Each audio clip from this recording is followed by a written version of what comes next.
May I invite the chairman of the Indian Institute of Advanced Study, Professor Kapil Kapoor, to kindly come to the stage. May I also invite Dr. Vinay Sahasrabudhe and Dr. Chamanlal Gupta ji to kindly come to the stage. We will begin without further ado with the lamp lighting.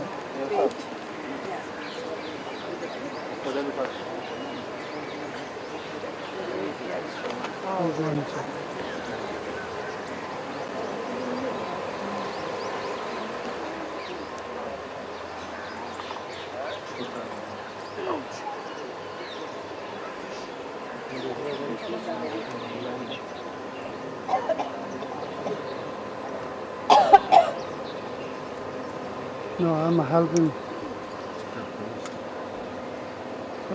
Is it possible for Your Holiness to light the lamp? 54 شاید.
Your Holiness, we would like to greet you with some of the books that we have published in Indian Institute of Advanced Study. May I request our chairperson to please give a set of books?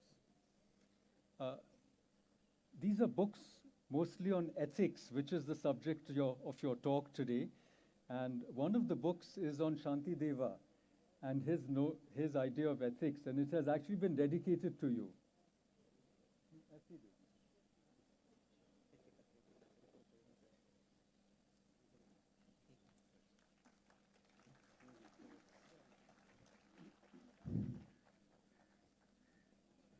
May I request Dr. Chamanlal Gupta ji to give one set of books to Dr. Vinay Sahasrabudhe ji, please?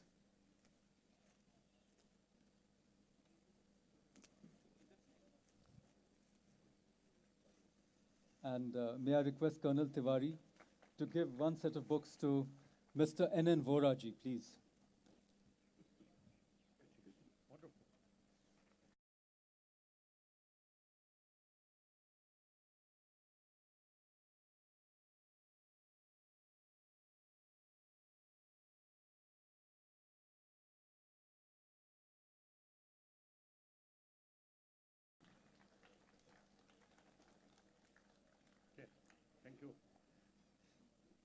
Thank you.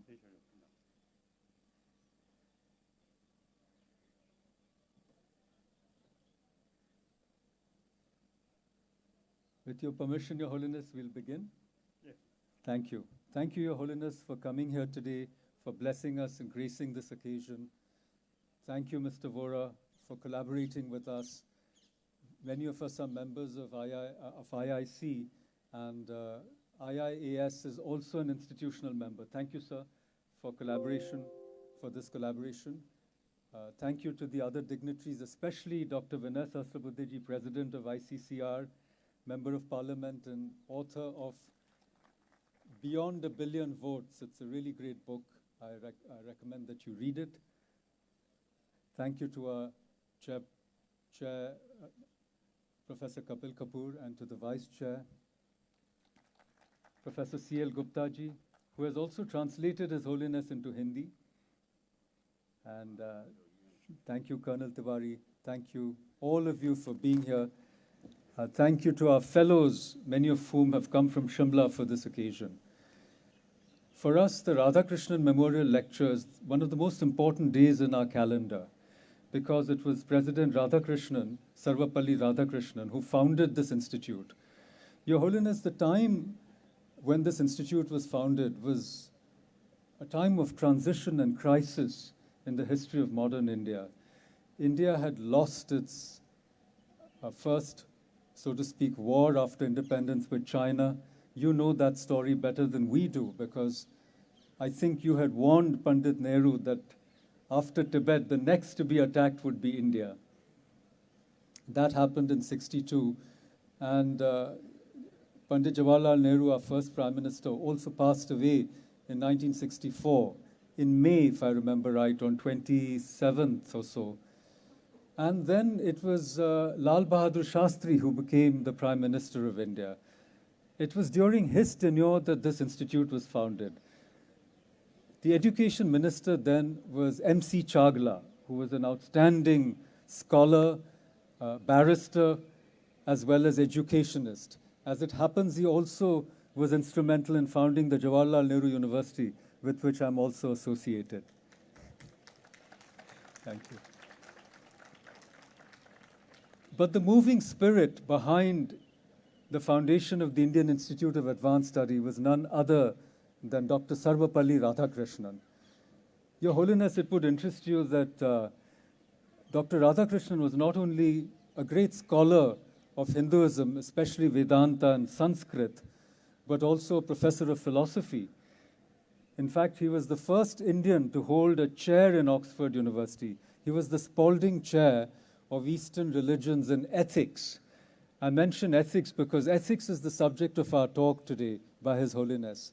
And those of us who have been following his work and have had the opportunity of taking some teachings from him can see how His Holiness has been creating a bridge between universal responsibility and universal ethics, which is the subject of our talk today. Your Holiness, President Radhakrishnan was a very young man when he published his first book. He was only 20 years old in 1908, and it was actually on ethics in the Vedanta. That was his very first book, sir. And throughout our history of over 55 years, Indian Institute of Advanced Study has been deeply interested in problems of ethics in the modern world. In fact, when President Radhakrishnan decided to start this institute, in fact, it was also an act of great generosity on his part, because the Viceregal Lodge, where the institute is housed in Shimla, those of you who have not yet come, please come and visit us, actually came to him as a part of the presidential estate after the independence of India. But that was the place where the British had ruled the entire subcontinent. And it was a symbol of the imperial power of the British. And it was Radhakrishnan who decided to turn it into an institute of advanced study. So the credit for starting this institute should go to him. And he said, it was the time of the Cold War, if you remember, and he said that it is not that human beings are not aware of what the moral and ethical imperatives are in today's world. It is just that we don't want to exercise them. This is what he said in inaugurating the Institute on the 20th of October in 1965. The society which founded this institute was started in 1964, the year before, and we had just come out of a war with Pakistan at that time. The ceasefire had been declared, but yet there were many things to wrap up. And it was in that time of crisis that President Radhakrishnan, MC Chagla, our then Prime Minister Lal Bahadur Shastri, Vice President Radhakrishnan, who was the first president of the society, and the others associated, very eminent academics and intellectuals associated with the Institute, thought that there should be a place in India for higher contemplation, for thinking deeply on human problems, so that humanity can be saved from the dangers that we face today because of incredible technological advancement, including weapons of annihilation. And during the Cold War, the Institute was founded as a place of deep reflection, scholarship, and research. And we are proud, Your Holiness, to carry on that legacy. So in memory of Dr. Radhakrishnan, we instituted a lecture series, and we are very, very grateful and honored that you have consented to deliver this lecture today. I won't say much more. I would now invite Mr. N.N. Vora, one of our senior-most civil servants, twice governor of Jammu and Kashmir, and also president of the India International Center, to add his words of welcome to today's event. Sir.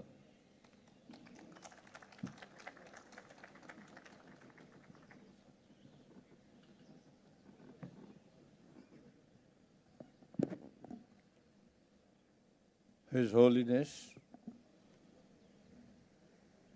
Chairperson of the Institute of Advanced Studies, Mr. Kapoor, Vice Chairman, Mr. Gupta, the honored guest of today, Dr. Sarvepalli, my friend and colleague, Professor Pranjipai, all the distinguished guests present here today, ladies and gentlemen. I would not add very much more to what Professor Pranjipai said, except to join him and all of you in expressing our happiness and joy that we have in our midst this morning His Holiness the Dalai Lama, who will be speaking to us under the aegis of the Dr. Radhakrishnan Memorial Lecture on a topic, on a theme which is extremely relevant, extremely important in today's world,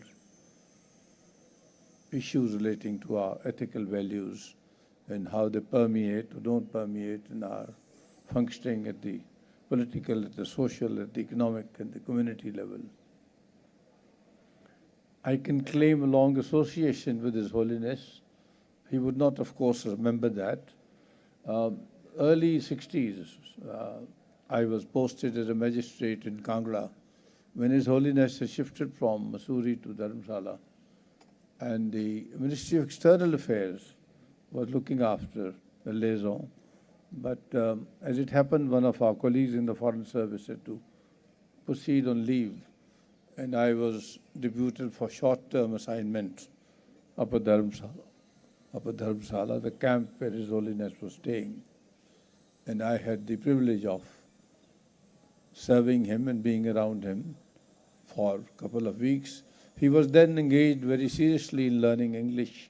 I remember in the morning he used to sit in the veranda and read the Calcutta Statesman, which used to be flown out all the time. Then over the years I've had the great privilege and benefit of seeking his advice. I recall the day when now I see Mr. Shiv Shankar Menon sitting here, our former Foreign Secretary. He and I had together sought an interview with His Holiness to seek his advice on some very sensitive matters. And I recall his sparing great deal of time to speak to us and advise us on what needs to be done. So I will not say very much more, ladies and gentlemen, except to once again welcome His Holiness in our midst to express our joy on behalf of the India International Center, our Board of Trustees, Dr. Vatsan here is present here today, to greet and welcome His Holiness. I look forward to hearing him. Thank you very much.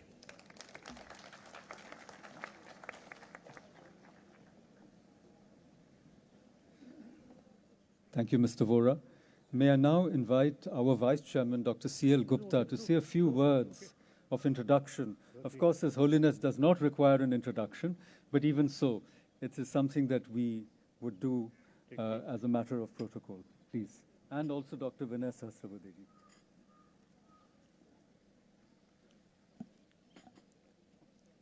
भारतीय उच्च अध्ययन संस्थान के लिए आज का दिन अत्यंत गौरव, गर्व और आनंद का दिन है।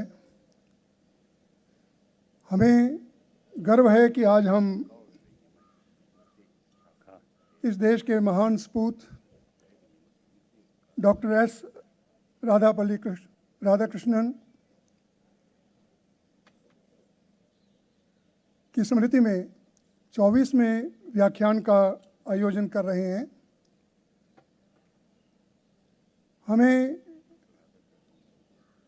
गौरव है कि आज हमारे बीच इस देश के ही नहीं, विश्व के बौद्ध धर्म के सबसे बड़े धर्मगुरु परम पावन दलाई लामा जी उपस्थित हैं। आनंद का विषय है कि आज हमें एथिक्स पर उनके प्रवचन सुनने का अवसर मिलेगा। यह अवसर है कि मैं आदरणीय विनय सहस्त्रबुद्धे जी और परम पावन दलाई लामा जी के विषय में कुछ शब्द कहूँ। मैं जानता हूँ कि इस परिसर में इतने वरिष्ठ विद्वान और अपने अपने क्षेत्रों में उच्चतम शिखर पर पहुँचे हुए लोग विराजमान हैं। फिर भी कार्यक्रम की औपचारिकता और गरिमा को देखते हुए माननीय अतिथियों का परिचय कराना मेरा दायित्व है। सर्वप्रथम मंच पर विराजमान विनय सहस्त्रबुद्धे जी हमारे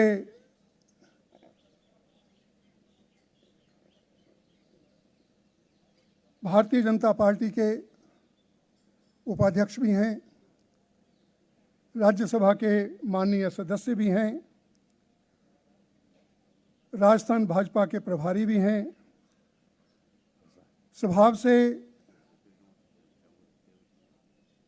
सामाजिक कार्यकर्ता हैं। सामाजिक कार्यकर्ताओं को प्रशिक्षित करने का दायित्व भी इन्होंने लंबे समय से उठाया है। विनय सहस्त्रबुद्धे जी उस परंपरा से आते हैं जिसमें पाठशाला से ही सिखाया जाता है तन समर्पित, मन समर्पित और यह जीवन समर्पित, चाहता हूँ देश की धरती तुझे कुछ और भी दूँ। उनका जीवन राष्ट्र कार्यों को समर्पित रहा। प्रारंभिक शिक्षा धुले, नासिक और बम्बई में हुई। मुंबई विश्वविद्यालय में लगभग 18-20 वर्ष तक निरंतर वहाँ की एग्जेक्टिव काउंसिल में, वहाँ के सेनेट में रहते हुए आपने जो सुधार कार्य किए, जो महत्वपूर्ण कार्य किए, उन्हें आज भी वहाँ याद किया जाता है। आप ICCR के माननीय अध्यक्ष हैं और सांस्कृतिक गतिविधियों को एक नया आयाम दे रहे हैं, यह हम सब जानते हैं। आपने राम भाऊ महालगी प्रबोधिनी संस्था में लगभग 20 वर्ष तक डायरेक्टर जनरल का पद संभाला। ये एक ऐसी संस्था है जो कि सामाजिक कार्यकर्ताओं को, राजनीतिक रूप से चुने गए प्रतिनिधियों को प्रशिक्षित करने का कार्य करती है। इतना महत्वपूर्ण कार्य करते हुए आपने देश को अनेक सामाजिक कार्यकर्ता और राजनेता दिए हैं। आदरणीय विनय जी वास्तव में हमारे लिए प्रेरणा स्रोत हैं। एक लंबा समय इन्होंने विद्यार्थी परिषद में बिताया है। छात्र जीवन में विद्यार्थी परिषद में सक्रिय हुए, उच्च पदों तक पहुँचे और विद्यार्थी परिषद का एक प्रकल्प है सील।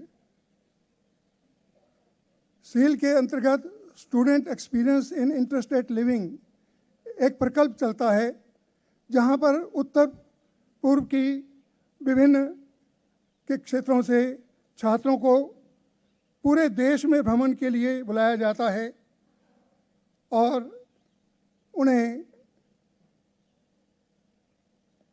विभिन्न परिवारों में रखकर भारतीय जीवन शैली से परिचित कराया जाता है। आप उसके लगभग 10 वर्ष तक अध्यक्ष रहे हैं। माननीय विनय सहस्त्रबुद्धे जी हमारे ध्येय बंधु भी हैं, पथ बंधु भी हैं। मैं विनय जी का इस मंच पर सादर स्वागत करता हूं। आज के प्रमुख वक्ता और विश्व में सर्वाधिक समादृत व्यक्तित्व परम पावन दलाई लामा जी का परिचय कराना ऐसा ही है जैसे सूर्योदय के समय सूर्य का परिचय देना। लेकिन मेरी यादें परम पावन के साथ बहुत पुरानी हैं। 10वीं का छात्र था, शिमला के रिज मैदान पर स्कूल से निकल रहा था तो पता लगा कि परम पावन पधारे हैं शिमला में। रिज मैदान के ऊपर हजारों की भीड़ और 25 वर्षीय दलाई लामा जी को मैंने उस समय देखा था। एक युवा दमकता हुआ चेहरा, मुस्कुराता हुआ चेहरा, और वो छाप सदा के लिए मेरे हृदय पर अंकित हो गई। पता नहीं था कि दोबारा कब उनसे मिल पाऊंगा, लेकिन मेरा सौभाग्य रहा। 98 में धर्मशाला में मुझे हिमाचल प्रदेश स्कूल शिक्षा बोर्ड, तकनीकी शिक्षा बोर्ड के अध्यक्ष के रूप में जाने का मौका मिला और वहाँ मैं 8 वर्ष रहा। परम पावन के सानिध्य में हमने वहाँ भारत तिब्बत सहयोग मंच की स्थापना की। एक तिब्बतियन स्पोर्ट ग्रुप के रूप में, उसके पहले राष्ट्रीय कन्वीनर के रूप में मुझे माननीय इंद्रेश जी ने अवसर दिया। हमने बहुत कार्य किया, हेल्थ कैंप लगाए, कल्चरल एक्टिविटीज़ की और उसके साथ साथ परम पावन जी के साथ कालचक्र में कल्पा तक, लाहौल स्पीति तक गए और बहुत सारे अवसर आए जबकि उनके यहाँ जाने का मुझे अवसर मिला। एक जन्मदिवस पर गया तो उन्होंने अपनी पुस्तक माई लैंड माई पीपल मुझे दी। मैंने कहा सर मैं हिंदी में पढ़ना चाहता हूँ। पता लगा कि हिंदी में इसका अनुवाद नहीं हुआ है। मैंने वो दायित्व अपने ऊपर लिया और कुछ ही दिनों में उसका अनुवाद करके कार्यालय को दिया। वहाँ रहते हुए एक और जन्मदिन की बात हिज होलीनेस के प्रति मुझे याद है। इनके साथ कमरे में बैठा था, बातचीत हो रही थी, बातचीत समाप्त हुई, आप उठे और उठकर अंदर गए और अपने यहाँ से एक पुस्तक जो नई आई थी, ethics for the new millennium, मुझे लाकर भेंट की और कहा इसको पढ़िए। पढ़ते समय इतना आनंद आया, मैंने उसको भी हिंदी में अनुदित किया। परम पूज्य के विषय में मैं एक बात कहना चाहता हूँ कि ऐसे महान व्यक्तित्व हैं जिनमें बच्चे किसी सादगी है और एक ऐसा व्यक्तित्व है जिनके निकट जाने से ही आप ट्रांसफॉर्म हो जाते हैं और रेंज इनकी क्या है, एक बिल्कुल साधारण तिब्बती जो कि शरणार्थी बनकर आया है, जिसके कपड़ों से गंध आ रही है, उनके साथ बैठकर भी बातचीत कर रहे हैं, और अमेरिका के राष्ट्रपति के साथ बैठकर भी बातचीत कर रहे हैं, और उसी सहज भाव से कर रहे हैं। बहुत यादें हैं परम पावन की, उनके विषय में बहुत सी बातें आपको पता होंगी। मैं इस अवसर पर परम पावन दलाई लामा जी का हार्दिक स्वागत करता हूं, और इंस्टीट्यूट की ओर से आभार व्यक्त करता हूं कि आपने इस अवसर पर समय निकाला और हमारा मार्गदर्शन करने के लिए आप यहाँ उपस्थित हुए। इंस्टीट्यूट के चेयरमैन आदरणीय कपिल कपूर जी यहाँ उपस्थित हैं मंच पर, जिनके विषय में मैं इतना ही कहूँगा कि ये भारतीय ज्ञान परंपरा को स्थापित करने वाले श्लाघा पुरुष हैं आज के समय में। एन वोहरा जी से आपका परिचय हो चुका है। पंजाब कैडर के IAS अफसर होने के साथ साथ उस आतंकवाद के दौर में जब पंजाब में कोई जा नहीं सकता था, उन्होंने शांतिपूर्ण चुनाव कराए, और बहुत सारी उपलब्धियां इनके खाते में हैं। समय की सीमाओं के अंतर्गत मैं वोहरा जी का भी हृदय से स्वागत करता हूं। इन्हीं शब्दों के साथ बहुत बहुत धन्यवाद। Thank you very much, sir. Ladies and gentlemen, you must be very eager to listen to His Holiness. I am happy to report that His Holiness has agreed to take a few questions. So may I please request you to write your questions on a slip of paper and hand them, just pass them up. There are people here on this side, on my right, as well as on my left. Gayatri is sitting there. You can give her your questions in the left, to my left, and to the right. Ritika ji is here. We can also, if you raise your hand, we can come around. Someone will come around and pick up your questions and give them to me. Your Holiness, you had suggested that Dr. Sahasrabudhe speak before you. Is that still your command, or would you like to speak first?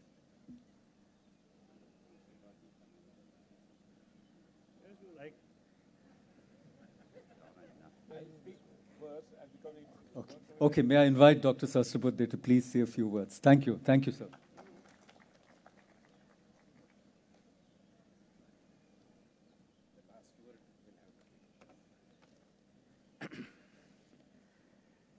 His Holiness the Dalai Lama, all the dignitaries on the dais, Chairman Shri Kapil Kapoor, Ace Administrator N.N. Vora, Shri Chamanlal Gupta, Shri Makarand Paranspe, and all the dignitaries in the audience.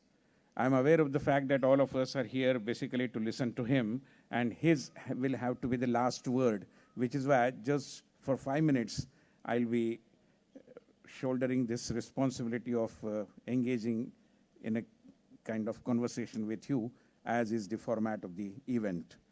I genuinely feel extremely privileged to be sharing this dais with His Holiness the Dalai Lama Ji. I offer my respectful pranams to him at the outset. It is indeed a very humbling experience to share this stage with Dalai Lama Ji.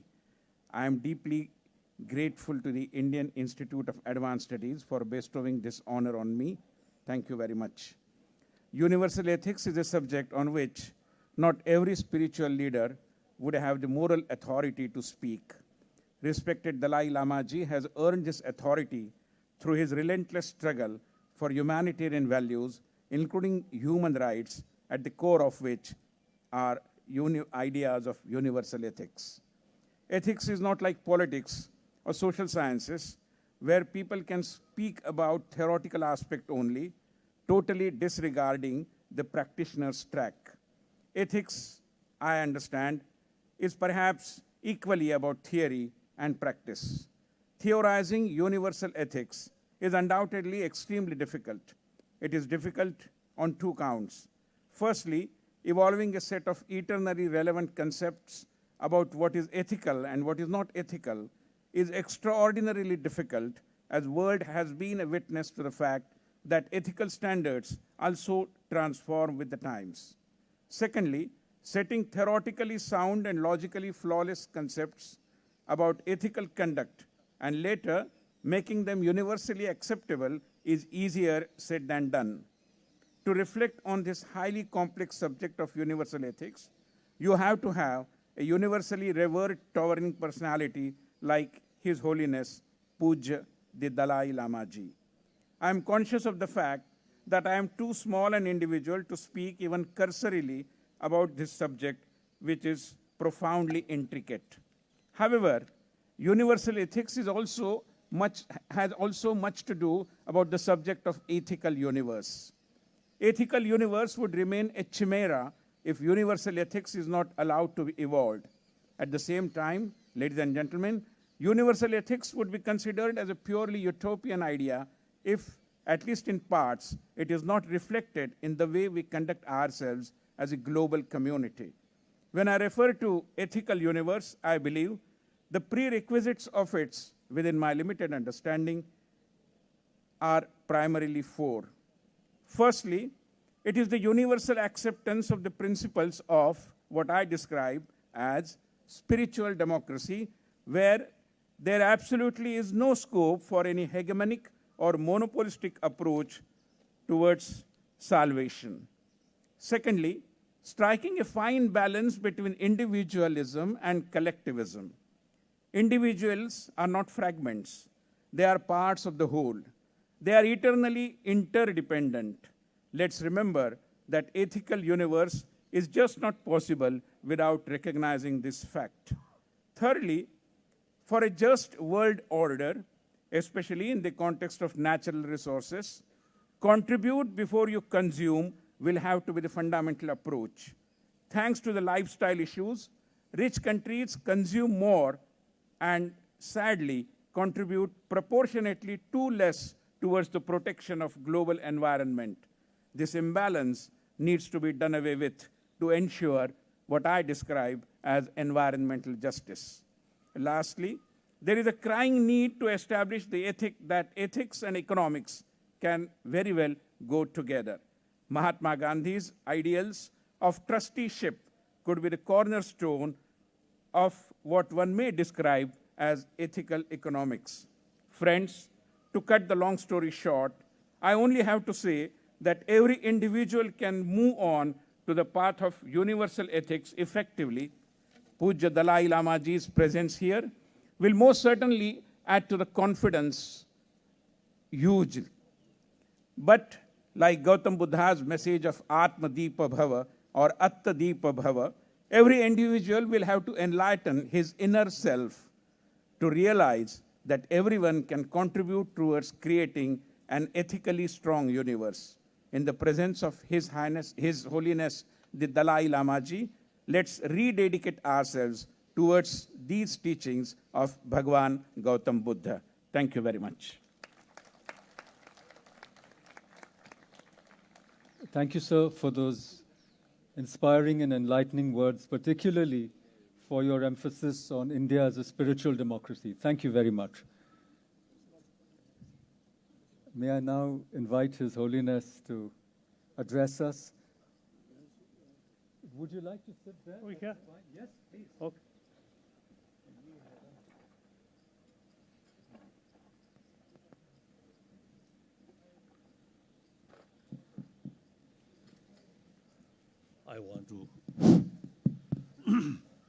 I want to seek permission, speak from chair.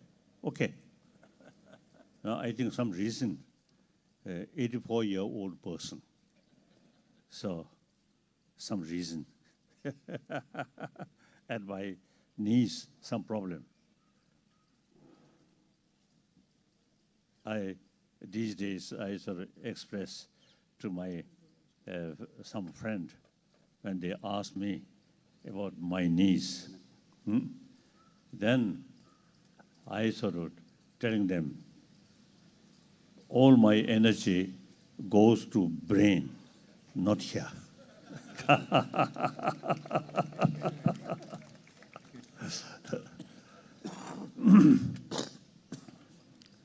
Of course, respected elder brothers and sisters, and particularly my Mataji. I always describe her as my Mataji. Because I think a selfish reason, she very much praising me. So I call her my Mataji.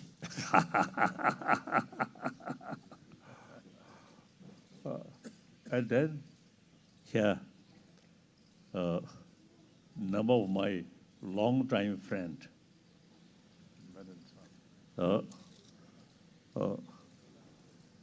I can't remember, you see, each person's name, but their face, you see, very much printed in my mind very clearly. So, as soon as I met these people, so I immediately noticed how much change in their face because of age. Then it is some of my old friends. When I met, their face looks very old. Then I must sort of remind myself, I also now become old. But important is one's life should be meaningful. So we all, Buddhists call, you see, we all have the Buddha nature. So on that basis, you see, firstly, you yourself practice in order to materialize or strengthening the Buddha nature, Tathagata Garva. For that, main practice is understanding about reality, ultimate reality. That's quite similar. Quantum physics. Quantum physics, very helpful.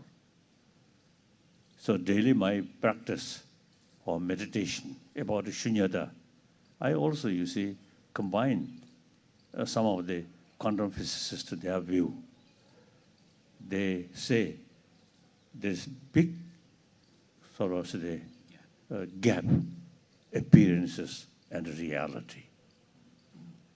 So that's exactly now Nagarjuna's theory as well as Arya Asanka's theory clearly mentioned big differences, appearance and reality. Because most are destructive emotion, very much based on appearances. So the antidote of that to know the reality. So then there's one. Another is altruism. Altruism, whether Buddhist or non-Buddhist, or whether believer or non-believer, even animal. Those animals who have more, compassionate sort of mind, then these animals much happier, like dog. You see, more compassionate attitude. Then many dogs surrounded. Some dogs always barking, and then they become lonely. So, and then we human being, the social animal.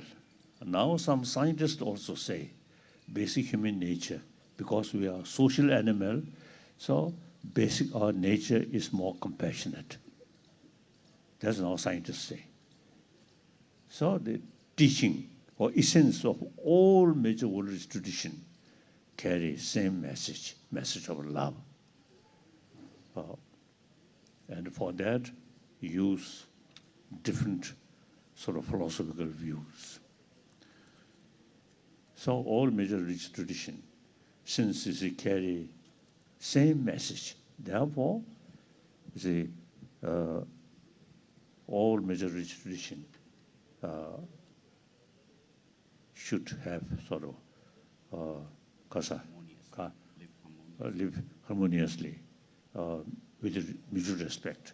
So religious harmony very important. So now what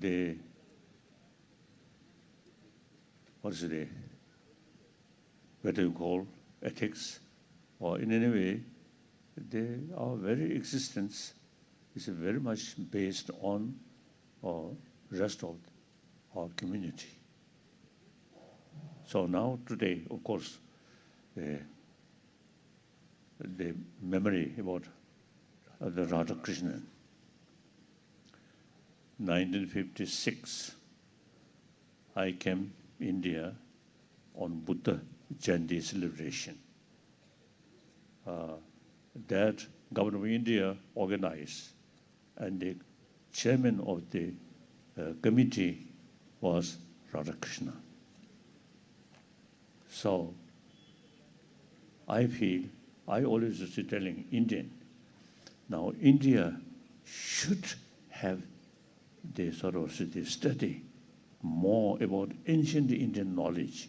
Now modern Indian, some extent, I think modern Indian, too much sort of,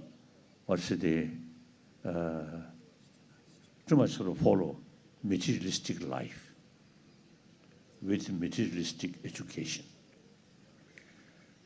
So modern India should pay more attention about ancient Indian knowledge, how to tackle our emotion. So over 3,000-year-old India's tradition, ahimsa, karuna, these related with our mind, our emotion. So India have the opportunity and ability to combine modern education and ancient Indian knowledge, how to tackle our emotion. So Radhakrishna, I think one example, he thoroughly educated modern Western education, become some professors or something. I think Oxford University. Meantime, you see, he learned ancient Indian knowledge. So some occasion, when we together, you see, he recite some Sanskrit shloka verses with certain sort of tune. Really wonderful.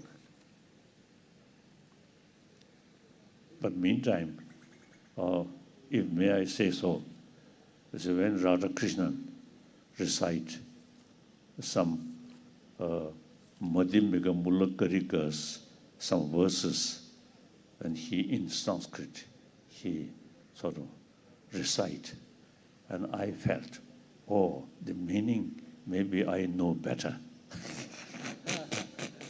We study many years, so that's anyway disgrace. What we respect, admire, you see his Sanskrit sort of recitation, Madhyamika Mulukarika. But one way I felt, oh, the meaning, we study many years and practice daily. Therefore, we know even better. So here, one example, combination, modern education and ancient Indian knowledge. Now, basically, Indian knowledge, over 3,000 years, ahimsa and karuna, already there. And that also not through prayer, but vipassana. That means analytical meditation, analyze. So that's, I think, something very unique and very, very important. Now, these ahimsa and karuna, today's world really need, you see, these two things. Without karuna, and then often violence comes. So, the previous century, First World War, Second World War, even before that, in the European continent, a lot of sort of fighting. Now today, still fighting, killing. And the worst thing is, in the very name of religion, like Shia and Sunni, or in Burma, Buddhist, Muslim, and Egypt, Muslim, Christian, like that, is the very name of religion, you see, killing each other. Unthinkable. As I mentioned earlier, all religion carry same message of love. So therefore, we really need India's tradition, ahimsa, combined with karuna, not only just prayer, karuna. So my commitment, you see, try to make contribution as much as I can to entire humanity on the basis of the concept of oneness of 7 billion human beings. Each of a human being want happy life. I don't know what sort of suffering or unhappiness or mental sort of disturbances. So these, you see, the antidote of these destructive emotions from birth, we already have the sort of a potential there. As I mentioned earlier, human nature, more compassionate. So therefore, we pay, now question is, pay more attention these inner value. More like compassion. Compassion automatically bring also the forgiveness, tolerance, these things come. And the real sort of compassion is, you see, towards troublemaker, or so-called your enemy, genuine sense of concern of their well-being, that's genuine compassion. Towards our friend, some sort of sense of concern of their well-being is more or less attachment. So genuine compassion without attachment. So therefore, towards your enemy, genuine, they also human being, human brothers, sisters, they also have a right to be happy person. So yet, because of their fear or because of their anger or jealousy, create some problem. So you should, instead of feeling anger, feeling sense of concern. They also want a happy life, peaceful mind, but they see too much negative attitude towards me. So therefore, you should develop more sense of concern of these troublemaker. So as Shantadeva say, your enemy is best teacher. It's very true, very true. So that, again, India's tradition, secular way, make distinction, sort of faith and secular thing. Whether believer or non-believer, and believe this or that, it's a secondary sort of question. Right? Or important is we are human beings. We should have the sense of one community, and then develop sense of concern of entire 7 billion human beings. So my number one commitment is try to promote these things. So 1960,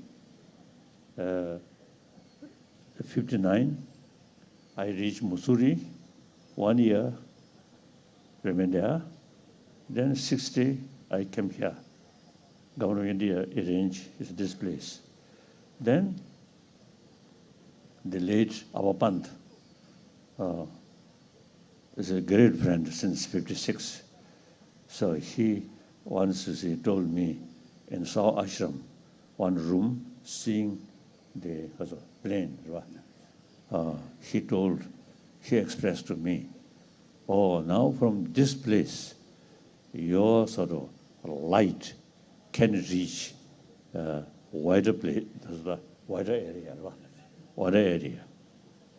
At that time, I felt, oh, it's just sort of the expression.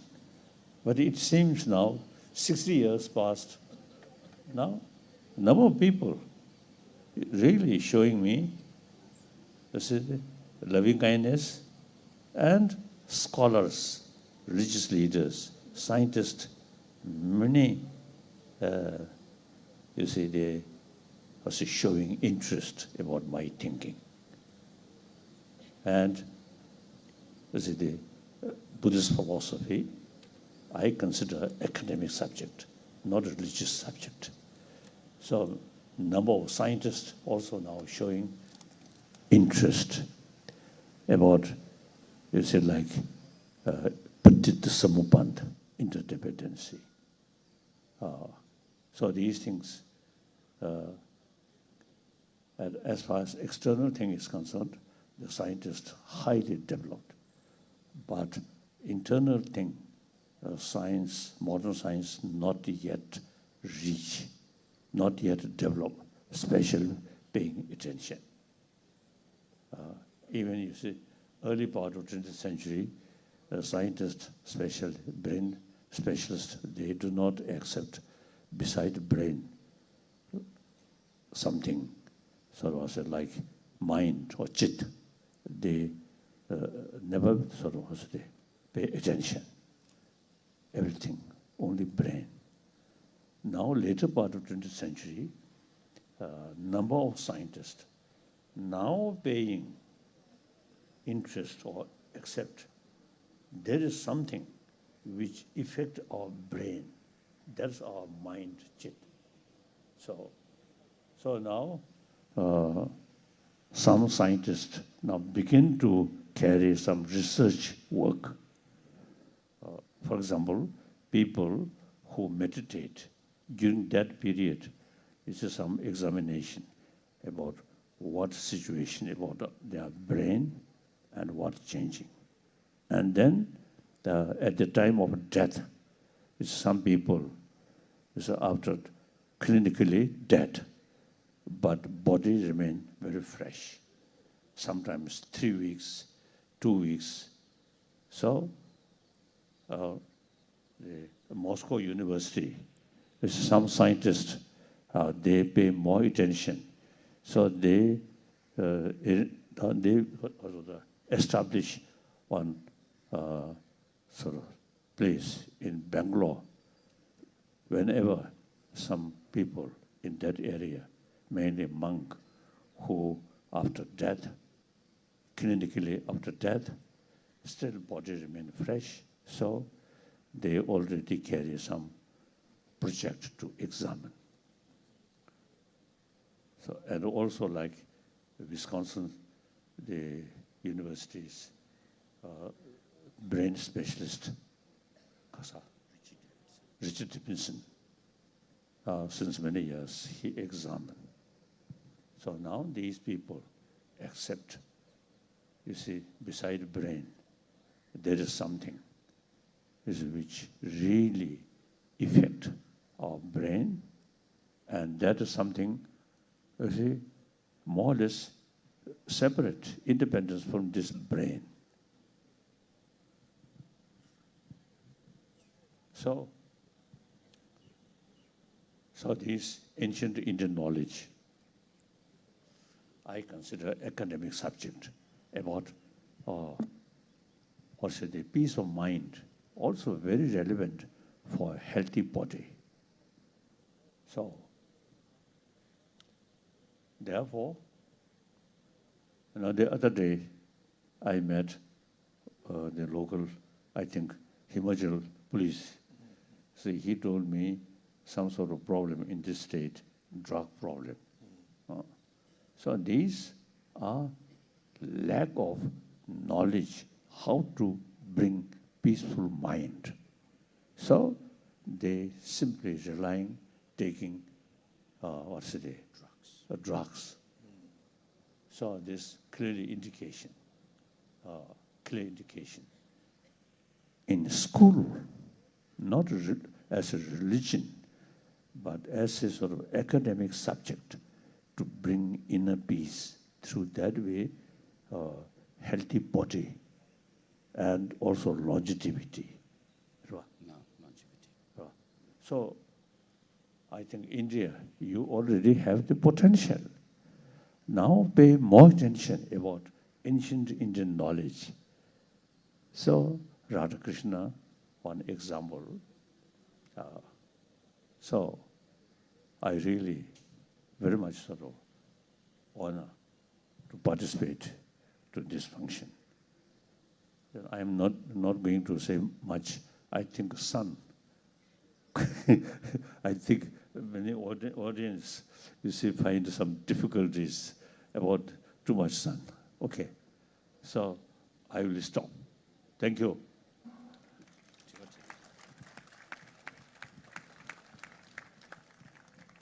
Thank you, Your Holiness. We have a lot of questions for Yes, you.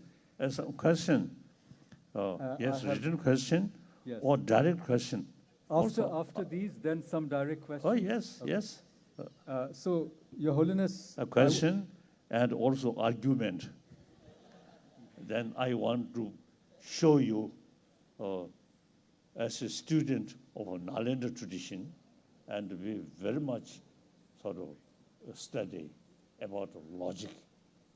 So if you raise some controversial thing or argument, then you will know my brain. so before the argumentative Indians, Your Holiness, Okay. I want to start with a question from one of the youngest members of our audience, Tenzin Pasel. I think only 5 years old, and the question is, Your Holiness, how can we stop all the factories producing plastics? And what advice can you give to children to protect animals of planet Earth? Animal. 보호 쪽에 다시 심지어지 공격체야. 아니 플라스틱 맵스. Now it is quite, one way, quite serious, global warming. And one way, quite sort of encouraging.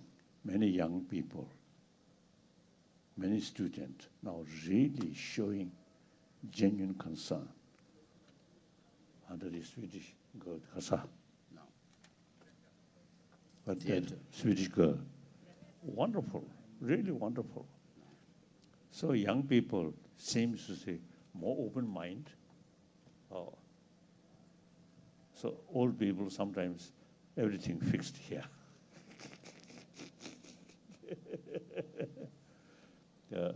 So it is quite serious.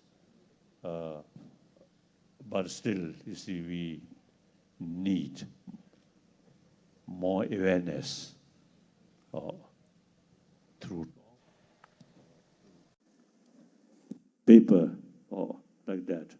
And I think a newspaper also, you see, have the responsibility to educate people, not just this is controversial news.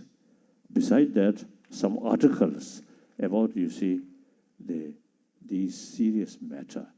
The newspaper or radio, I think, have very good opportunity to educate people, public. And about animals, Your Holiness. The question Yes. was about protecting animals. Ahimsa, India's tradition, India's vegetarian food, wonderful, wonderful. But meantime, in the name of economy sort of development, looks, when I flying, it seems some poultry. Right? Poultry. It's a more house poultry. So you see people. And then on road, we can see some chicken. So now India, in the name of more development, or more meat eater, I think people should pay more attention. 1,000-year-old India's tradition of vegetarianism. Non-vegetarian, I think Chinese food is much better. But vegetarian food, Indian food is much better than Chinese.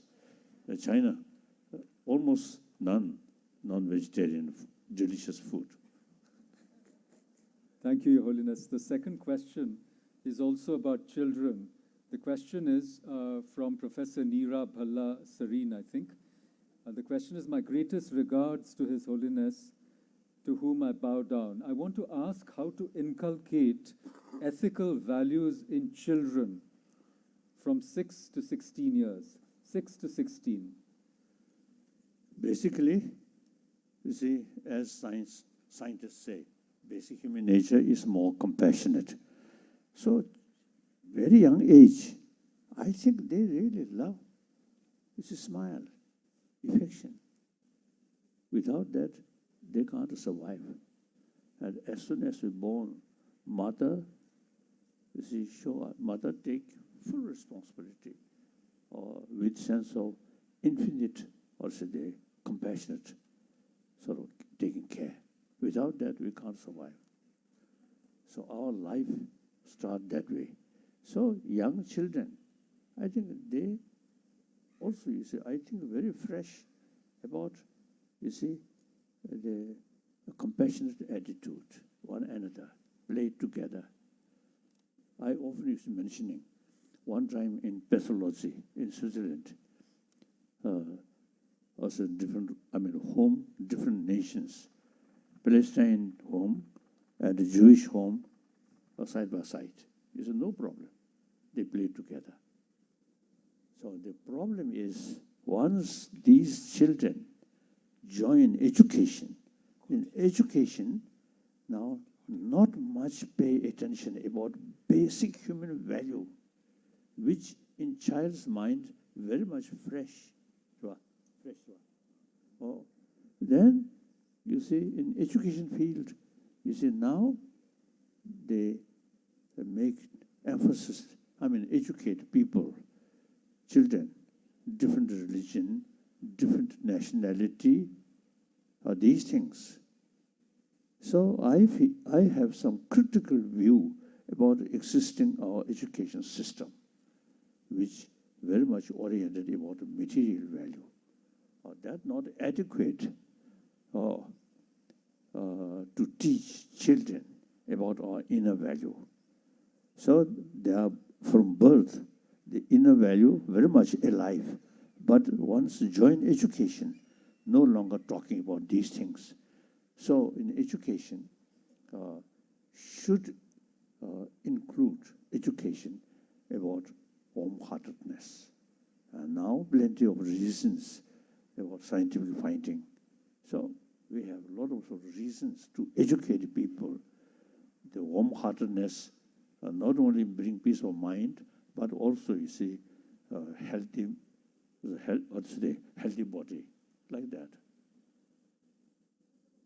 So that India have the ability, not something learn new from outside, but just to revive ancient Indian knowledge, ahimsa and karuna. Okay.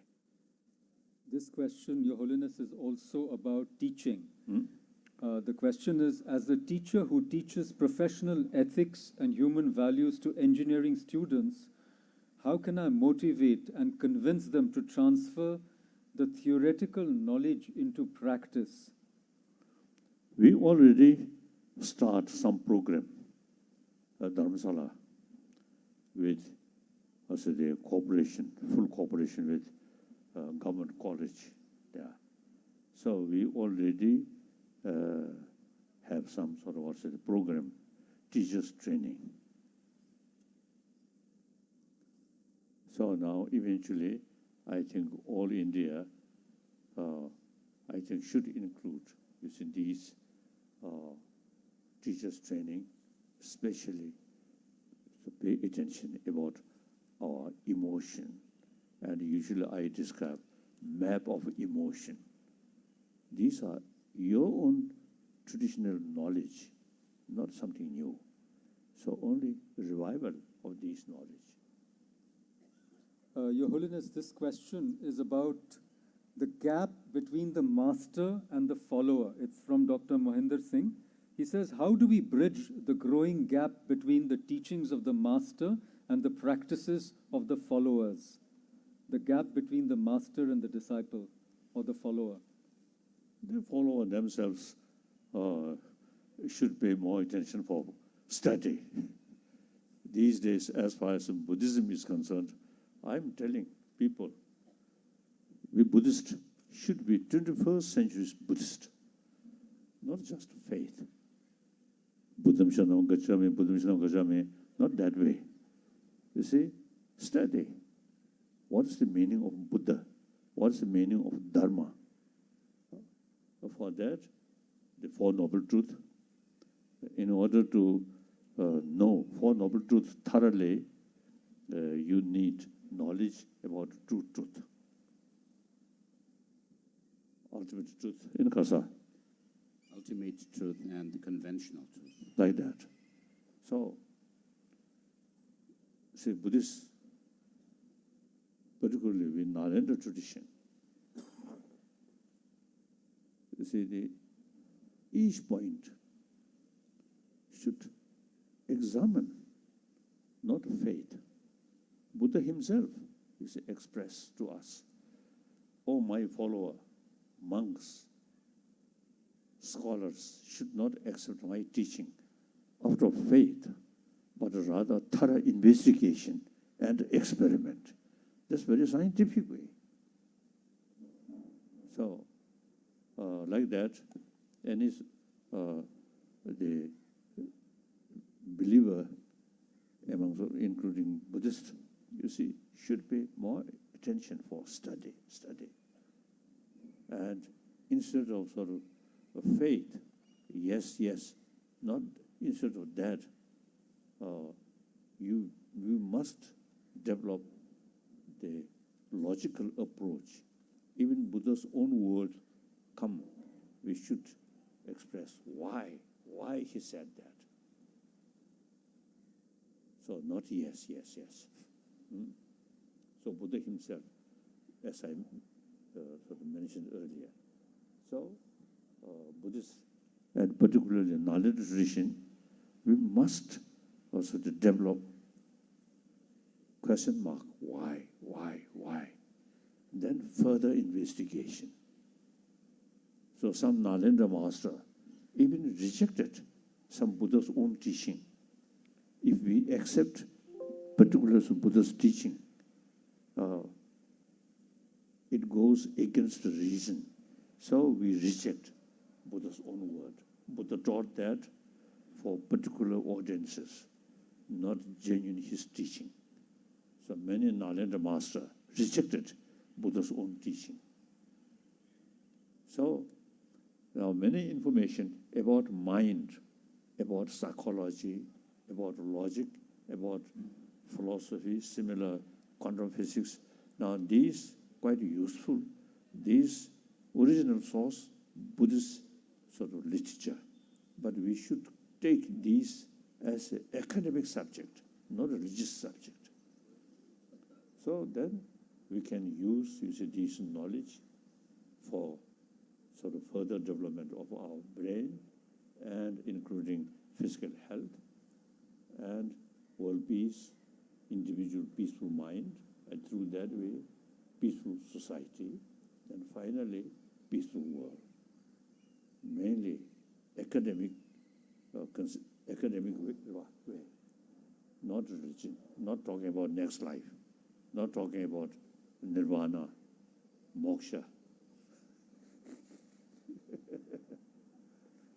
Okay. Your Holiness, we have two questions on sadhana or practice. One is from Adarsh in Dwarka. The question is, how can a person make his or her life compassionate and the mind stable And the second question is similar. How can we develop and stabilize loving energy? Kasa.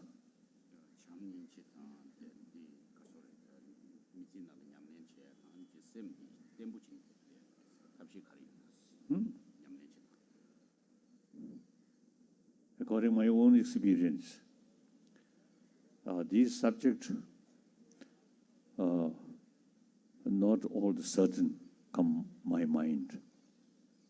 No, from childhood, I think 6, 7 year old, I already start lesson study. So when I start to study, you see, these lesson, I have no interest. I was rather lazy. My only interest is play, run here and there, like that. Oh. Then gradually, I develop genuine interest, and my life become more complicated, more difficult. Then these texts really very, very helpful. So now over 70 years, or 60, 70 years, I really sort of combine my life with these ideas which we study. So very, very useful. So not easy.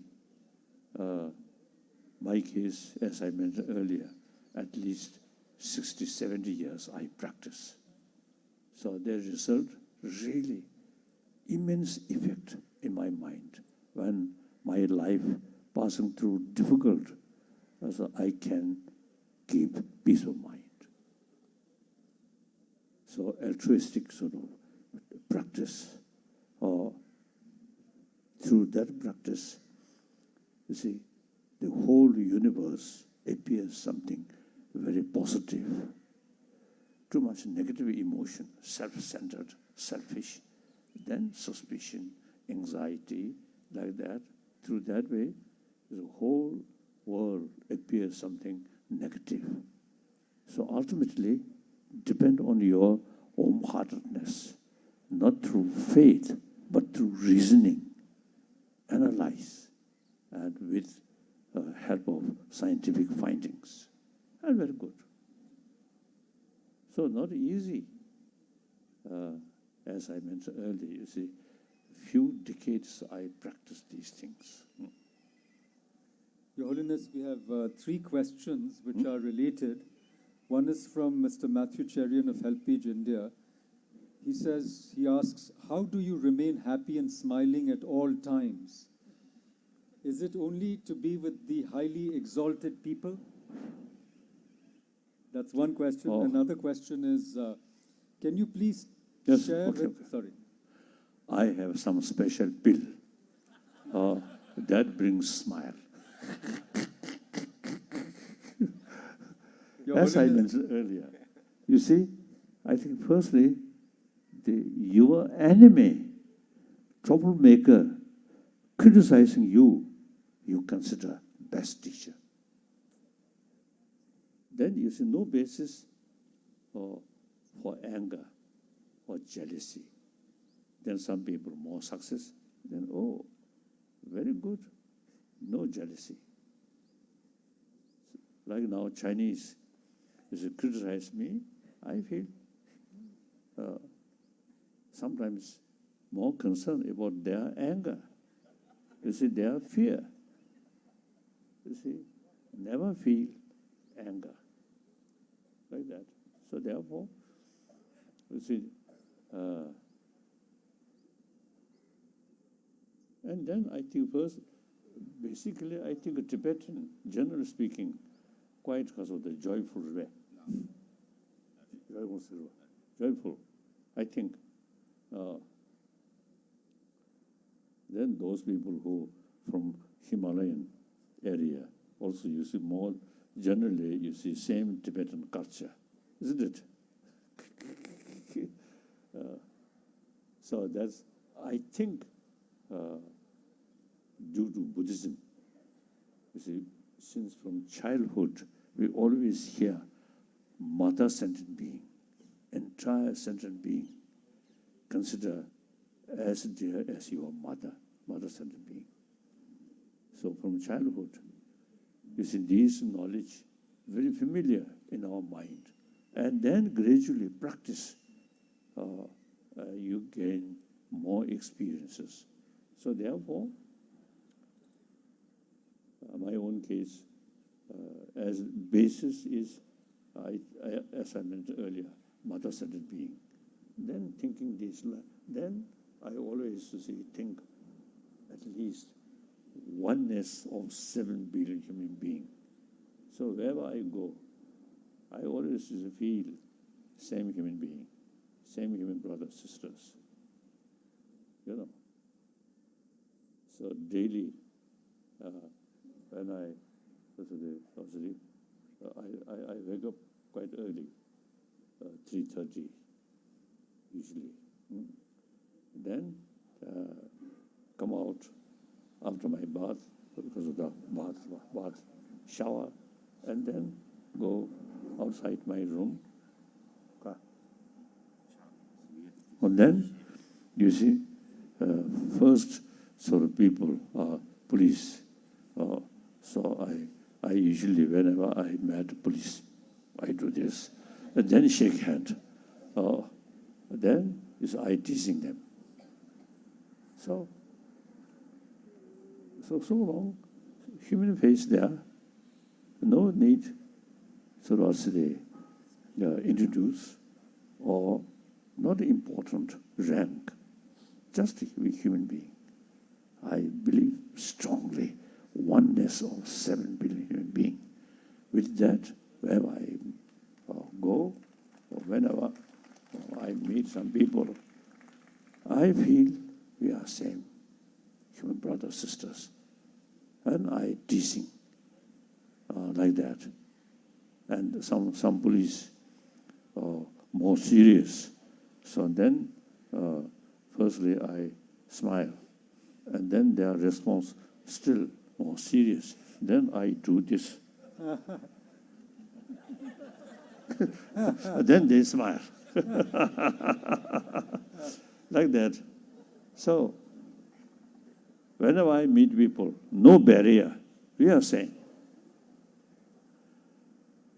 If I consider I'm Tibetan, I'm Buddhist, and particularly I'm His Holiness Dalai Lama, then too much thinking that way, I myself isolate, lonely person, foolish.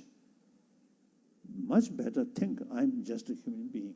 So meet another human being, then smile.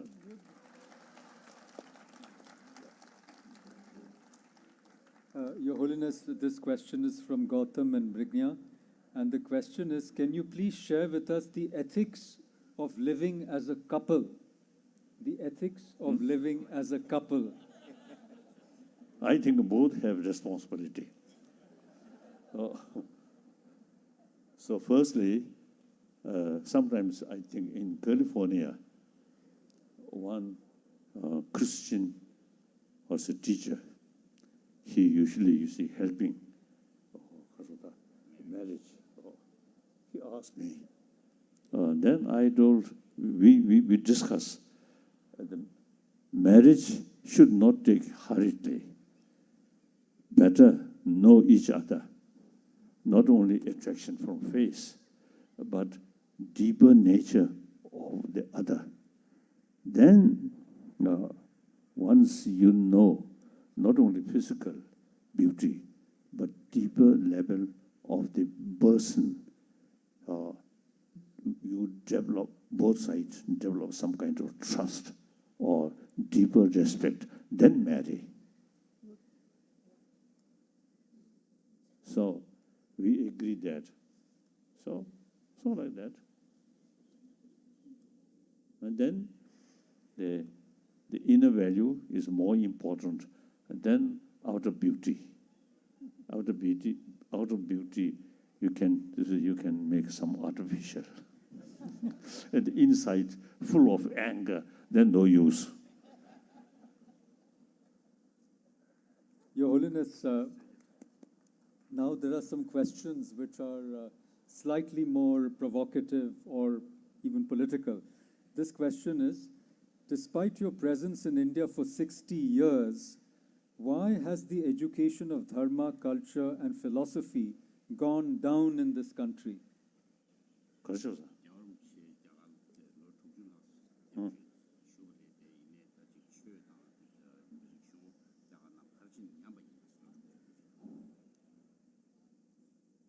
I think, you see, they degenerate, I think, Buddha Dharma and all, I think, teaching. They mainly, you see, pay attention about ritual and some temple. So in Dharamsala area, a lot of temple of Hanuman. I don't think Hanuman have certain power to protect you or to protect India. I don't think. Sometimes I feel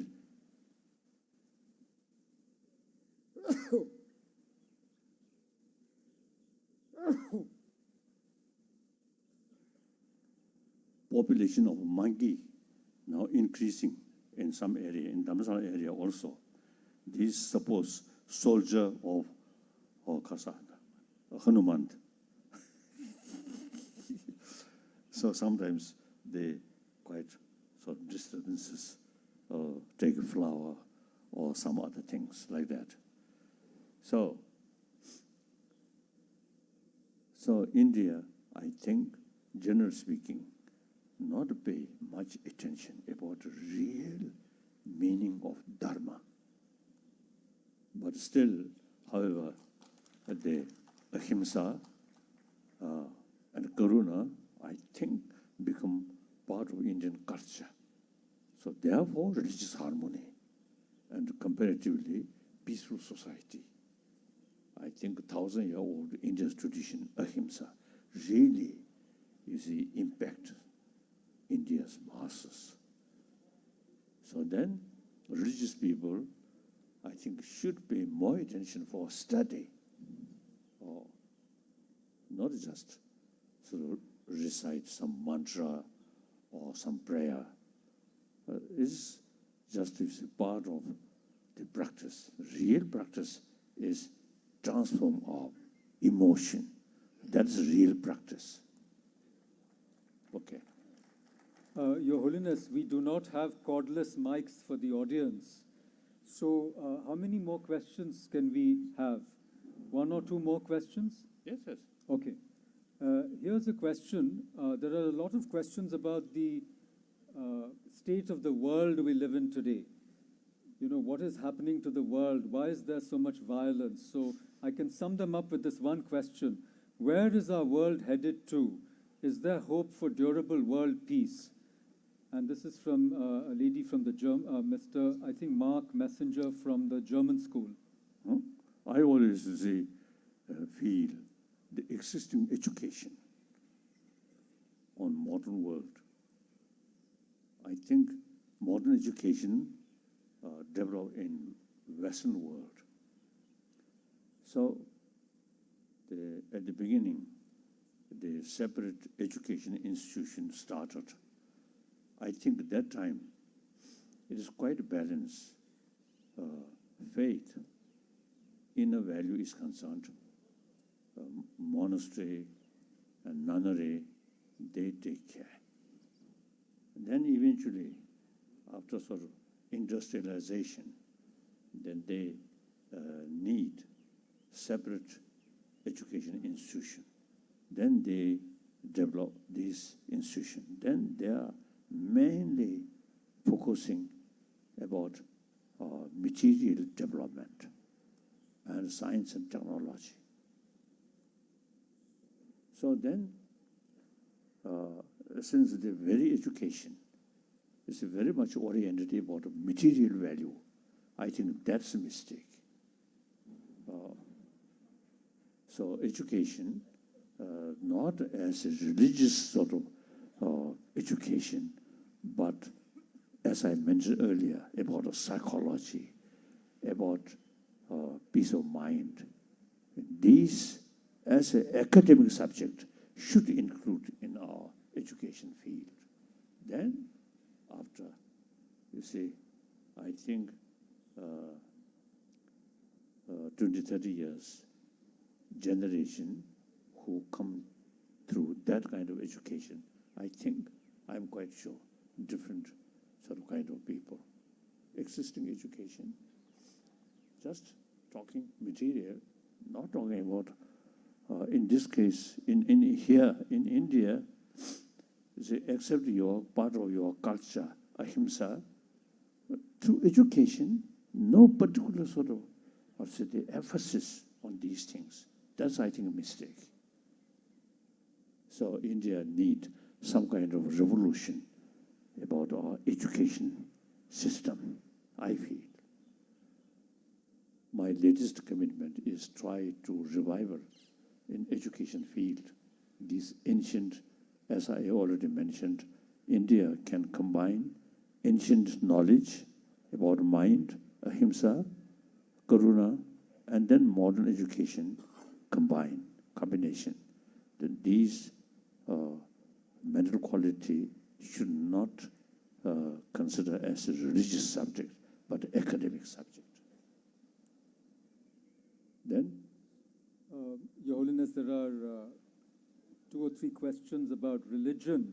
And about religion, and why is religion causing disharmony in the world and violence?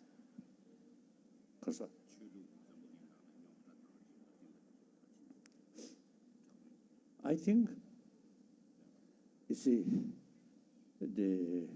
I respect all religion because I fully committed promotion of religious harmony. And one example, India, religious harmony, there, over 1,000 years. So therefore, the over billion populated nation, religious harmony kept over 1,000 years. So therefore, now I think the society where different religious tradition already there, then you see the people already have this sort of concept of several religion. Then those country where only one religion, then their mind is just one religion and one truth. In the society, we need a concept of several truth, several religion. So like India, I think from childhood, they already know several truth, several religions. Okay. There's some area, like some Muslim area, one truth, one religion. That's only Muslim. So historically also, you see, when Muhammad and his son and some of his relatives, you see, already, you see, start some fighting and using sword. So now, same Muslim in this country, because from their childhood, they already have the several truths, several religion. So therefore, in this country, I never heard problem between Sunni and Shia. There's some Muslim country simply isolated, so just one truth, one religion, then this conflict is happen. So more wider contact, then these things will change. I feel that. Your Holiness, last question from Priya Man. How does one live a good life? Because a good life, I think, beside talking brain and good food, good clothes, and good sleep. And then, oh yes, so then good companion. Okay. So, but we have this special brain. Oh, simply as a physical comfort not sufficient. This sophisticated human brain. So for that, you see, knowledge, as I already mentioned, you see, how to bring inner peace. And when destructive emotion come, how to tackle. These are ancient Indian knowledge, not just to pray to God, but sort of also the self-discipline, right? And training. So you Indian, modern Indian, now should pay more attention about ancient Indian knowledge. It's not sufficient just to say ahimsa, ahimsa, and karuna. More sort of study about the whole system of our emotion. Now here, quantum physics is also very, very helpful. Like that. Okay.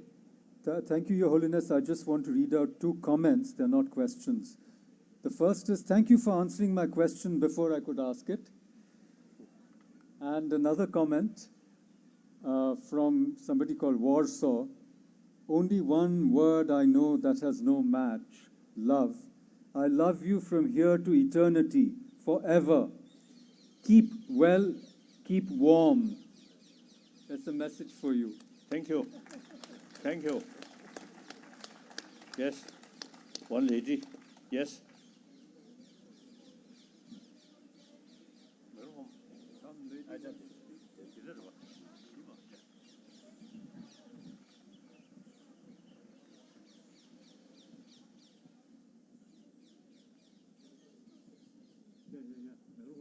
What happened? My love and all our love. This is all I can give you. Love, love, love. I think it's the best word in the whole world. This is my thing. And Warsaw, by the way, is a city. It's the capital of a country called Poland. Of course, we Thank were you, just there. Holiness. Thank you. Thank you very much. I'm stupid, I know. But I love you so much and my friends here. Thank you, ma'am. Thank you. So, okay. May I? Yeah, okay. So basically, you see, altruism is, beside or secular way, beside religion, altruism is a source of happy life and very fit human society. Then, according to Indian tradition, we also have the idea of life after life, no beginning. You call Atma. We call subtle level of consciousness, no beginning. Any consciousness as a sort of, the product of cause and condition. Right? So there must be continuation. Without that, you cannot sort of develop consciousness. The material matter never become continuation. Kasa substantial cause. Similarly, particle is substantial cause, must be particle. So consciousness must be same nature in order to carry as a substantial cause, like that. So therefore, then particle also, you see, the whole galaxies come from particle. So when galaxies not yet develop, the empty space we call space particle, already there. So go that way. So similarly, consciousness also is the same sort of substantial cause, must be same nature. So therefore, the moment conceptual take place, the consciousness there. So there must be previous continuation of consciousness. Now that we can, some cases, I used to ask some scientists the cause of conception, time of conception, the mother's egg and father's semen, both no damage, no defect, and concept. Is it sort of show that just concept take life or not? Some scientists say that's not show. Concept take because of the concept because of the meeting the eggs and semen not necessarily bring life. So that shows there must be a third factor. Now, what's third factor? The science not yet sort of carry research, but we say because there is continuation of life. So then, due to karma, the parent, the male and female, you see, going to have karmic link, become father and mother. Then that subtle consciousness enter on that conception. Then life starts. So that subtle consciousness, as I mentioned earlier, is the no beginning. External matters also no beginning, no end. Similarly, consciousness also no beginning, no end. That's the basis, is the concept of rebirth. Without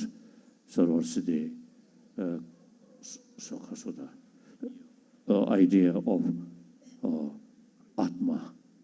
Atma, you see, there are cases who remember past life. So therefore, there must be something. Then this physical, and with this physical, this mind is something new after conception. So then the self must be completely independent from this body and mind. That called Atma. So now Buddhist viewpoint, without that kind of concept, the subtle mind, no beginning, no end. So that's the basis of rebirth, like that. So ancient Indian school of thought, there's a lot of debate whether there is Atma or not. And then when we describe self, and then you see, what is self? You know, I think the other day also I mentioned one occasion, some audience, one old lady, she asked me, her mind too much sort of stress, too much problem. So then I asked her, where's I? Where's yourself? She says, here. Then what kind of shape? Round or square? And she says, round. The Buddhists also, you see, a lot of investigation. Where is self? What is self? So then, basically, you see, self is just a mere discriminated. So, everything dependent, not absolute. So, one unique Buddhist school of thought as Patita Samupad, everything interdependent, interconnected, no independent existence. That's Nagarjuna's. Now quantum physics also, you see, very helpful like that. Okay. Thank you. Thank you, Your Holiness, for taking us to a very deep level, the level of subtle consciousness, and bringing us into interdependence and co-being. Thank you, Your Holiness, also for answering so many questions so patiently. And I now request the Chairman of the Indian Institute of Advanced Study to offer his remarks.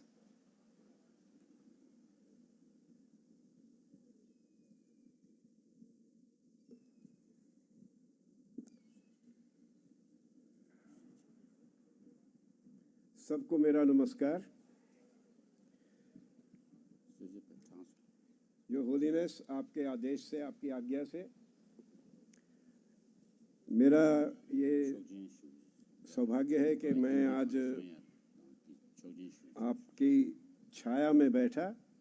जैसे कोई पेड़ होता है, घना पेड़, उसके पास आप बैठते हैं तो शांति मिलती है। साधु महात्माओं की प्रेजेंस में शांति मिलती है। और मुझे मेरा ये विश्वास है कि हम सब ने हम सब ने आज एक अलग प्रकार का अनुभव किया। ज्ञान तो मिला ही, उसके साथ सुकून भी मिला, शांति भी मिली। It's my pleasure, it's my duty, honour to thank our speakers. First, I thank Vinay ji, who made some important distinction between universal ethics and an ethical universe, and he pinpointed 4 elements of ethical universe. And if we do work towards, if we have something like universal ethics, then it alone can lead to an ethical universe, which will be necessary unless unless we want the mankind to be destroyed. So an ethical universe based on universal ethics is needed. Thank you, sir, for your remarks. And परम पावन दलाई लामा जी को बहुत बार सुना है मैंने। मैं भी अब 80 साल का हो गया हूँ सर। I am also 80। और मैंने बहुत बार सुना है और हर बार इनसे कोई ना कोई एक स्पार्क मिलता है, मुझे एक सोचने को मिलता है। दलाई लामा जी ने अपने भाषण में, अपने संभाषण में और अपने प्रश्नोत्तरी में उन्होंने कुछ बातें जो कहीं वो बड़ी ही सापेक्ष हैं और जिनका ध्यान रखने की सबसे बड़ी बात जो आपने ध्यान दिया होगा कि वो बार बार भारतीय ज्ञान परंपरा की तरफ बात कर रहे थे।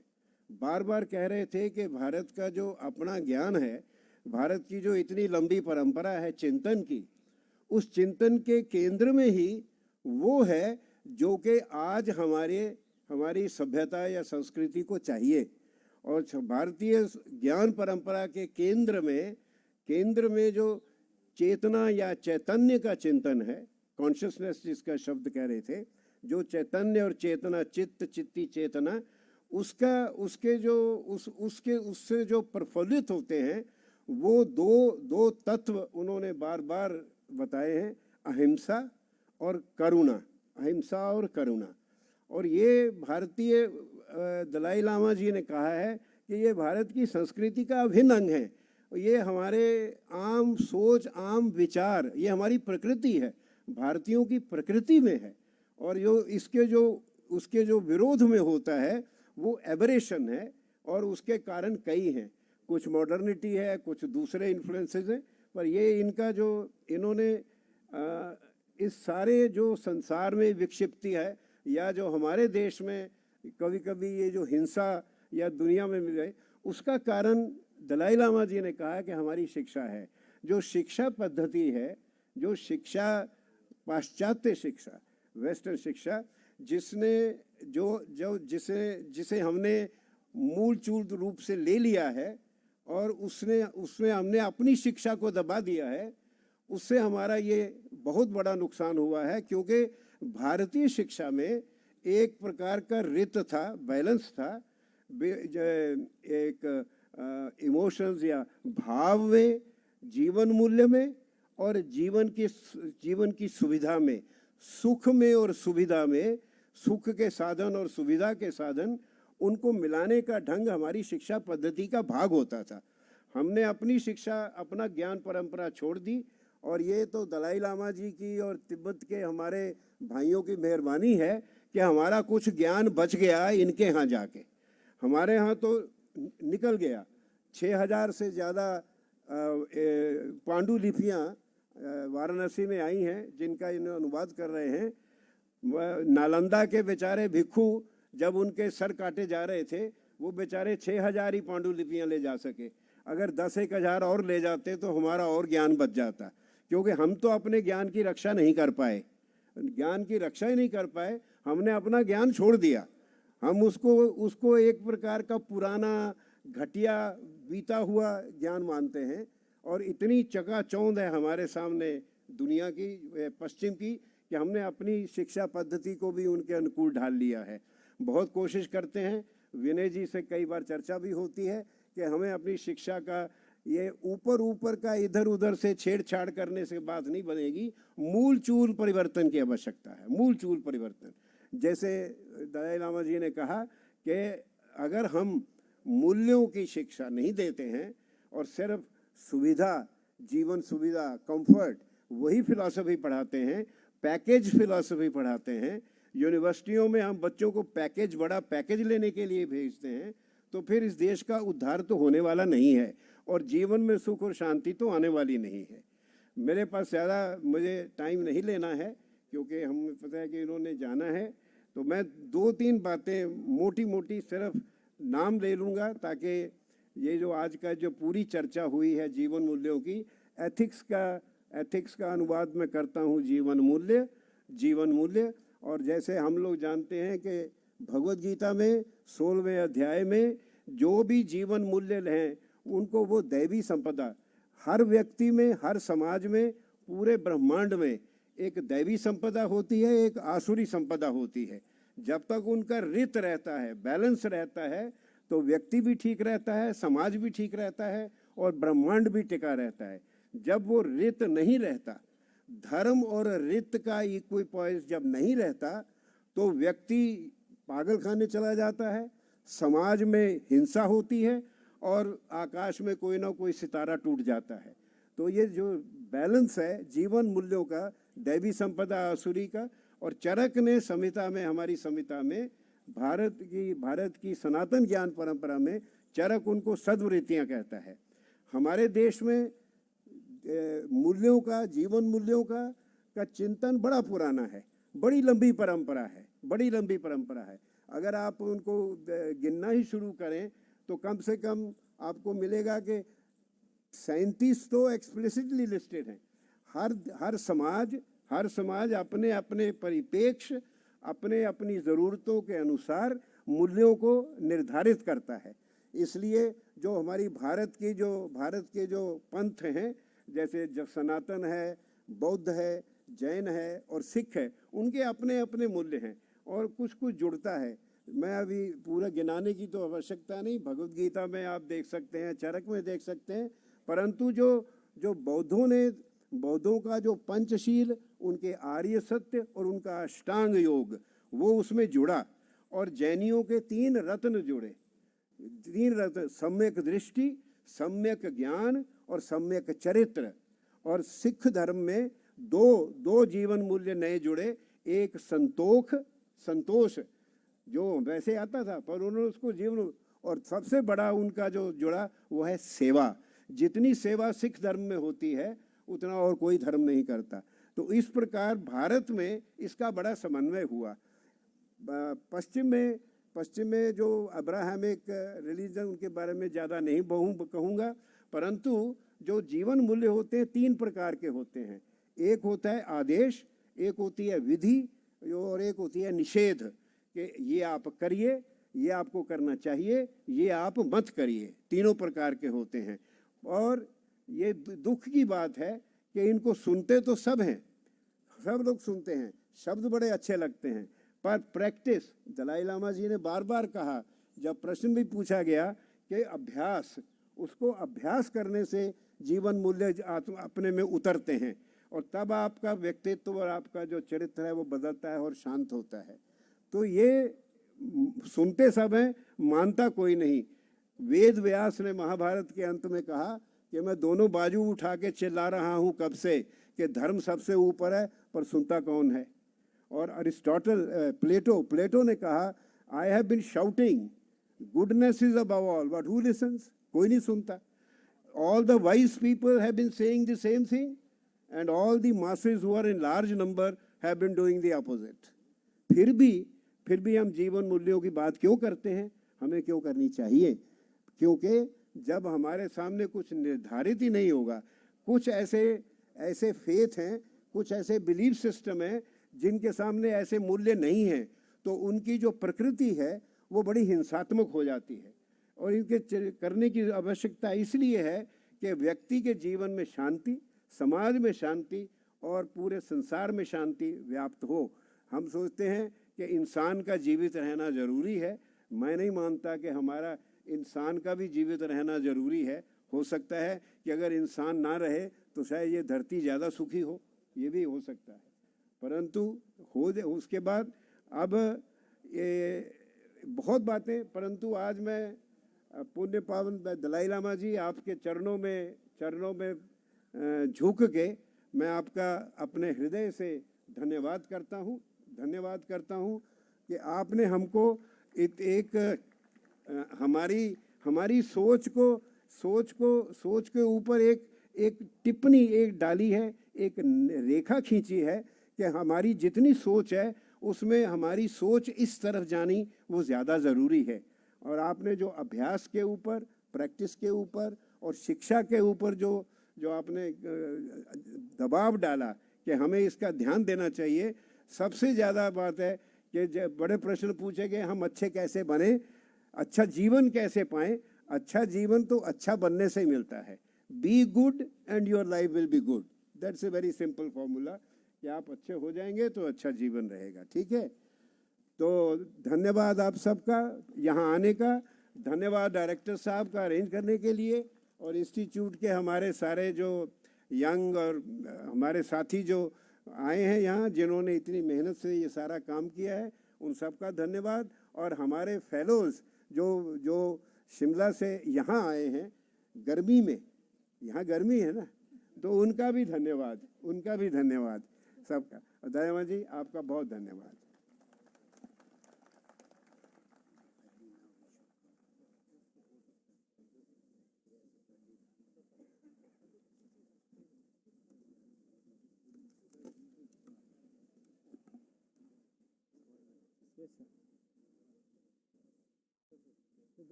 Just a word to say thank you to all of you. Thank you so much. Thank you, Your Holiness.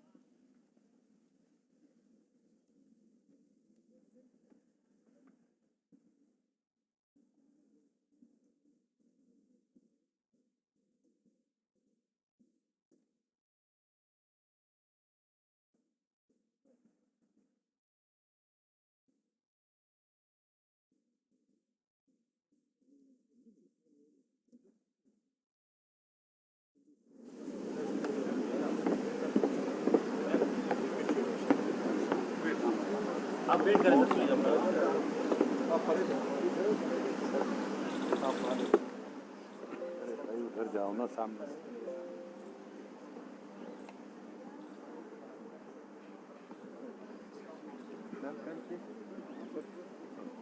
Ma'am please ma'am नहीं please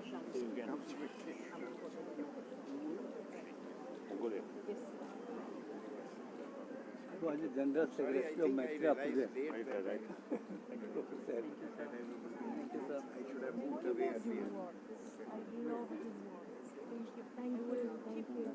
Thank you, sir, for coming here. Thank you.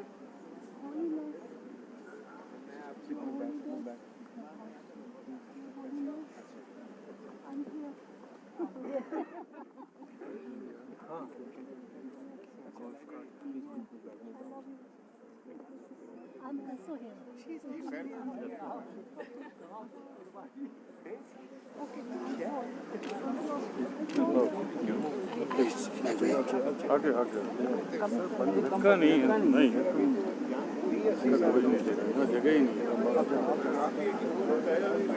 इधर ही बैठो, हाथ पकड़ो, इधर ही आएंगे, इधर ही आएंगे, इधर से ही आएंगे।